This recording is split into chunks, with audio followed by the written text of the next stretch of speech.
Nah, bismillahirrahmanirrahim. Assalamualaikum warahmatullahi wabarakatuh. Nah, selamat siang mas-mas semuanya kelas 6. Nah, kali ini ketemu lagi sama Ustadz Ahmad karena setiap hari Selasa kita ketemu dua kali ya, di pagi hari dan di siang hari. Nah, pada pertemuan kali ini kita akan belajar mengenai fikih. Lebih lanjutnya lagi mengenai soal makanan dan minuman haram yang sebenarnya sudah beberapa kali pertemuan kita bahas. Nah, namun eh, ini langsung saja ya kita masuk ke materi karena untuk mempersingkat size video dan juga mempersingkat waktu, apa namanya? Untuk lebih jelasnya pada materi kali ini kita akan membahas tentang sebenarnya akibatnya ngapain sih kalau semisal kita makan makanan yang haram. Ini makanan dulu aja ya. Nah, nanti minumannya mungkin menyusul. Nah, makanan yang haram itu jika kita konsumsi, yang pertama itu akan merusak kesehatan. Nah, kenapa kok merusak kesehatan? Karena di beberapa barang makanan haram itu ternyata ada zat-zat tertentu yang kemarin sudah pernah kita lihat bahwasanya semisal di daging babi dan daging anjing itu adalah ada cacing pita atau semacam cacing mikro yang itu walaupun sudah dimasak dalam suhu tertentu itu juga tidak akan pernah hilang. Nah, makanya nanti dia bakal hidup di tubuh kita. Kemudian juga misalkan makanan apa ya yang haram lagi, beberapa makanan apa namanya yang menjijikkan kayak gitu. Ada beberapa seafood yang memang racun, kemudian semisal juga ada hewan-hewan lain yang itu termasuk hewan yang diharamkan tapi ya memang itu ada racunnya. Nah, kayak ular dan seterusnya lah. Nah, walaupun kita sebenarnya belum masuk ke ini ya, hewan-hewan yang haram ya, tapi nggak apa-apa kita cicil.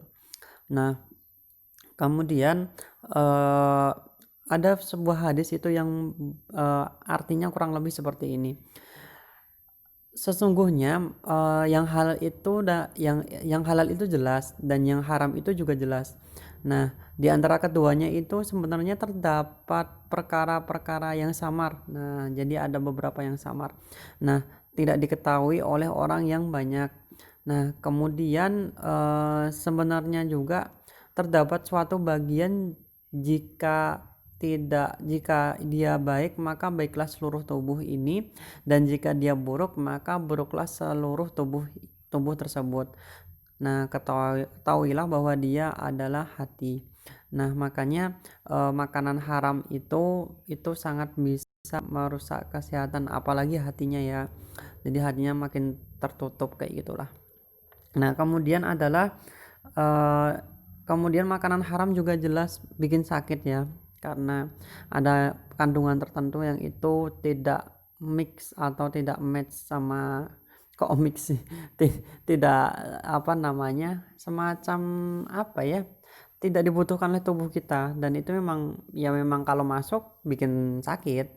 Nah, singkatnya kayak gitu. Kemudian yang kedua adalah bikin doa kita itu tidak terkabul. Nah, makanan yang haram itu ternyata bikin doa kita tidak terkabul, bahkan sering sekali diperdengarkan atau kita temukan bahwasanya minuman haram terkhususnya khamar ataupun alkohol itu kalau sekali minum kita 30 hari doanya tidak diterima, atau ada juga yang bilang versi yang lain sholatnya tidak diterima. Nah, itu mungkin salah satu apa ya tanda bahwasanya ya ketika semisal makanan haram ini masuk, Allah tidak berkenan dengan doa-doa yang kita kabulkan. Nah, kemudian juga apa namanya yang ketiga adalah ternyata makanan haram ini merusak amal-amal soleh kita.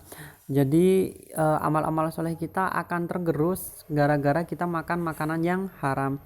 Semisal kita itu rajin ibadah, kemudian kita ya lambat laun karena nauzubillah makan makanannya yang haram itu hatinya tertutup.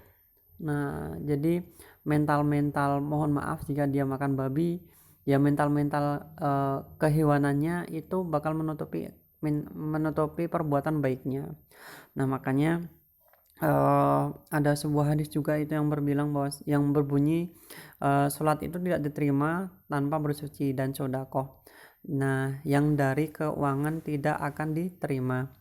Nah, jadi sodaqoh itu tidak akan diterima kalau semisal itu hasil dari mencuri, hasil dari hal-hal yang negatif. Nah, kemudian juga amal soleh ini sebenarnya itu kan sesuatu yang terpuji ya. Nah, ibarat air, jadi amal soleh ini sebenarnya susu tapi rusak gara-gara kita tetesin satu zat pewarna saja. Nah, itu yang pertama sudah tidak bisa diminum, tidak bisa dinikmati, dan yang kedua semuanya rusak. Nah, pewarna ataupun tinta itu adalah ya makanan haram tadi. Nah, sepele ya, tapi ternyata dampaknya luar biasa. Kemudian juga yang keempat,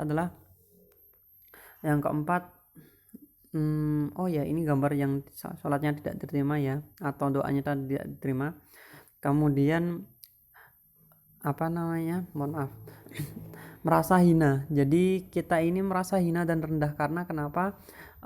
Makanan yang kita dapatkan, nauzubillahnya, misalkan itu adalah makanan yang dihasilkan dari perbuatan yang curang.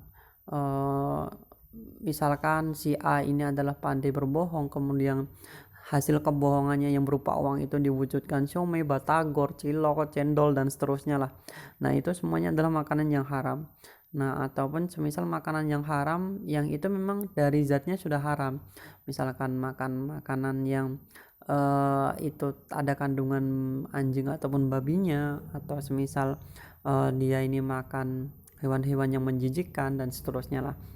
Nah, makanya makanan yang haram itu bikin kita hina dan rendah. Nah, karena yaitu ya kalau nggak zatnya itu memang haram, ya cara mendapatkannya kita itu memang mengintimidasi ataupun menyurangi orang lain pasti. Nah, kemudian yang keempat adalah menyebabkan keturunannya rusak. Nah, jadi sering sekali ada cerita bahwasanya anak yang itu dikasih makan atau dikasih rezeki dari rezeki yang haram, misalkan si A ini adalah anak dari si Bapak Budi misalkan, dan si Bapak Budi ini adalah pekerjaannya mencuri, merampok, dan seterusnya, ya anak yang dinafkahi dengan uang haram ya nggak bakal jadi orang yang baik, karena secara tidak langsung darah haramnya, atau semisal bukan darah haram ya, kayak perbuatan negatifnya ini secara tidak langsung dikonsumsi sama si anak. Jadi sangat susah walaupun si anak ini mau dididik kayak apapun, tapi sebenarnya internalnya dia, makanan yang dia dapatkan pun sebenarnya barang haram semuanya. Nah, makanya ini sangat-sangat tidak dianjurkan ya. Nah, makanya besok mas-mas semuanya, ya jauh sih, masih jauh sekali besok kalau semisal memang sudah gede, sudah bisa cari kerja sendiri, jangan sampai cari makanan atau cari nafkah atau cari rezeki yang itu tempat-tempat haram. Nah, jangan sekali ya, karena itu dampaknya nggak cuma ke diri kita, tapi buat orang lain juga bakal kena terima akibatnya. Nah, kayak gitu ya. Nah, sepertinya itu saja materi pada kali ini. Mohon maaf jika banyak kesalahan. Tugasnya nanti Ustadz sampaikan secara menyusul ya. Nah, sekian dari Ustadz Ahmad. Wassalamualaikum warahmatullahi wabarakatuh.